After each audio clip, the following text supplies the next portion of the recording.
Batman has a coterie of supervillains. Joker, Riddler, Mad Hatter. So what? You said you were a superhero like Batman. Do you have a coterie of supervillains? No, he doesn't. So maybe you're not a superhero after all.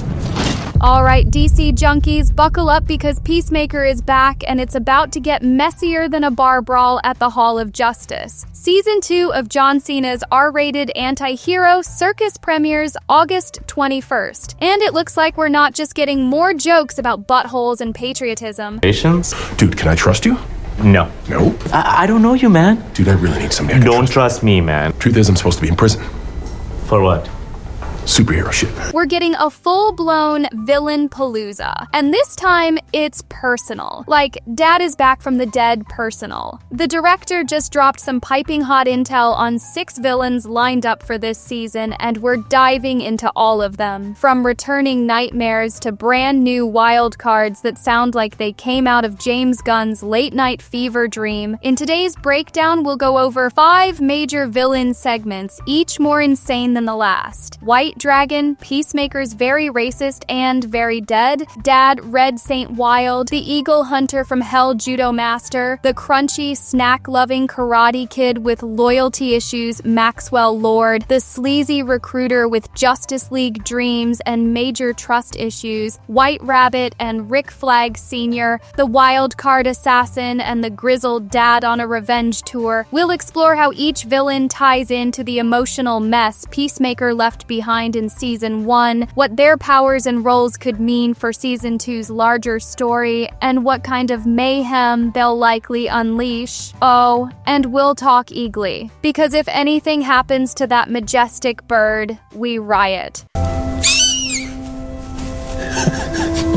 Buddy?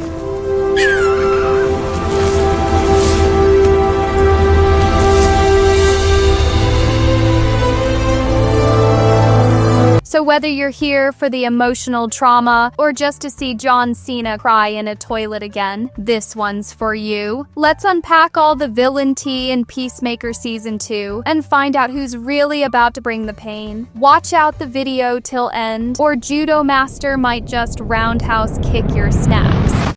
Number 1. White Dragon returns.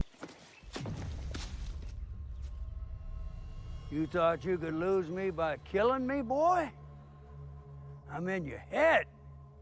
I'm the reason you kill, and the reason you can't sleep at night. All right, starting strong with the ghost of Christmas past, White Dragon. August. Augie Smith, aka Peacemaker's Nazi dad, somehow still haunts our protagonist. Yes, he died in Season 1, RIP to racist Iron Man. But apparently James Gunn wasn't done dragging this man through the psychological mud. Augie returns reportedly as a mental projection or hallucination that continues to plague Peacemaker. Now, if you're thinking this is just some lazy ghost trope, nah. This is trauma with a cape. This is Shakespeare meets shotgun blast. Peacemaker's arc has always been about breaking free from his twisted upbringing and dragging Dad's legacy in the form of a white supremacist suit back into the plot is just chef's kiss storytelling. Plus, it keeps the emotional stakes high. You don't just kill your dad and walk away fine, especially when he keeps showing up in your dreams with his Aryan death stare. And let's be honest, Robert Patrick nailed the role so hard, fans are both terrified and weirdly excited to see him again. It's like inviting Voldemort to Thanksgiving. Nobody asked for it, but the drama's irresistible. We're likely to see Peacemaker unravel a little more each episode as Augie's voice worms its way into his head, questioning his choices, mocking his guilt, and throwing racist slurs at the audience like a cable news host on bath salts. So yes, the return of White Dragon isn't just about unfinished business. It's the embodiment of Peacemaker's deepest fears, that he can never truly escape becoming the man his father raised him to be. Let's hope Season 2 gives us some exorcism-level catharsis, or at least a fistfight in the subconscious.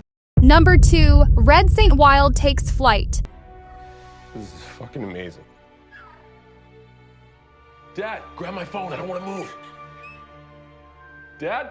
Next up, Red Street Wild, aka the guy who probably thinks Eagly is just a fancy Thanksgiving dinner. According to reports, this new villain is a radical animal rights activist. Red Street Wild apparently has a bone to pick with Peacemaker's beloved bald eagle, and while we all know Eagly is basically the heart and wings of this show, Red Saint Wild sees him as a symbol of fascist exploitation. Yeah, they're coming for the bird. This is peak James Gunn absurdity, and it's brilliant. Turning Eagly into a political flashpoint? That's like making Groot a lobbyist. But it works because Red Street Wild might just represent a darker mirror of Peacemaker himself. Both are extremists in their own right. Both believe they're doing good, but one hugs eagles and the other wants to eat them. Maybe even a drone versus bird showdown. It's poetic, it's dumb, it's kind of perfect. Especially if it gives Cena an excuse to do another slow-motion hug with Eagly while explosions go off in the background. Also, Red Street Wild brings a unique tone shift. He's not your average blow-up-the-world villain. He's more like tweet angrily while blowing up your petting zoo. This adds a new flavor to the chaos cocktail that Peacemaker thrives on. Plus, if Eagly so much as gets a paper cut, we riot. So gear up for feathers, fury, and a villain who probably thinks Peacemaker's helmet is a hate crime. Let's just hope Eagly survives long enough to give him the bird. Number 3, Judomaster returns with crunch and chaos.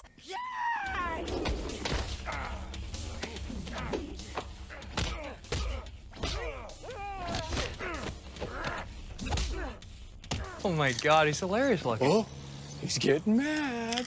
OMG, he's back and still snacking. Ladies, gents, and vigilante freaks, let's talk about the green jumpsuited chaos goblin we love to fear, Judomaster. Yes, the pint-sized fury with the flying kicks and serious chip addiction is back for round 2. And judging by the new teasers, he's still got that dead-eyed I will destroy you and eat your fun yuns energy. Is he a villain? Is he just hungry? Who knows? But what we do know is he's not done with Peacemaker. Season 1 left Judomaster in a weird spot, loyal to the butterflies, knocked unconscious, and probably still salty about being left out of karaoke night. But this time around, he's not playing sidekick to alien slugs. Nope. This Judomaster looks like he's got a personal vendetta and possibly a Costco membership just for spicy snack. Rumors hint he might be gunning for Peacemaker himself. Revenge, redemption, or just a really aggressive snack run. Either way, the dude fights like a hummingbird on pre-workout. You blink, you're in a headlock, you mock his size, you're in traction. What makes Judomaster such a wild card is his weirdly human vibe. He's not evil, he's not noble, he's just there, roundhouse kicking through everyone's emotional arcs while looking like a Power Ranger on a bender. And we adore it. This season, we're expecting him to be less comic relief and more chaotic neutral assassin. He could end up aligning with Peacemaker or absolutely wrecking his entire squad. Either way, snack sales are about to skyrocket. So bring on the crunch, bring on the kicks, and let's hope the costume still looks like it was designed in a haunted dojo. Judomaster's back, baby, and he's got unfinished business and possibly barbecue flavored beef. Number 4, Maxwell Lord's manipulation mayhem. Welcome, Peacemaker, or do you prefer Chris? Oh, look, it's the corporate sleaze himself, Maxwell Lord. In Season 2, Lord isn't your run-of-the-mill antagonist. Nope. He's sliding in like a professional manipulator who probably hands out business cards that say, I ruin lives, ask me how. Reports suggest he'll be dipping his creepy little fingers into some kind of recruitment agenda, maybe even trying to form his own twisted Justice League-style team. You know, the type of group where diversity means equal opportunity betrayal. Let's not forget, Lord's past in DC lore involves mind control, media manipulation, and an unhealthy obsession with power. Basically, he's the ultimate PR nightmare disguised as a silver-tongued savior. Expect him to play puppet master with both heroes and villains, using guilt trips, fake promises, and possibly an MLM scheme to bend people to his will. In the chaos of Peacemaker's world, Someone like Maxwell Lord doesn't need laser vision. He just needs an HR department and a budget. That's what makes him dangerous. No capes, no fists, just vibes, lies, and the occasional hostile takeover. And oh, he's probably not here just to stir the pot. He might have dirt on Peacemaker, leverage over ARGUS, or a full PowerPoint ready to expose Eagly's tax records. The man does not play around. Maxwell Lord might not punch anyone, but he'll ruin your entire season with one well-timed email. Get ready to hate him a lot. Number 5, White Rabbit and Rick Flag Sr. Flag Sr. was named director. Does he know that I have? Killed his son? Yeah.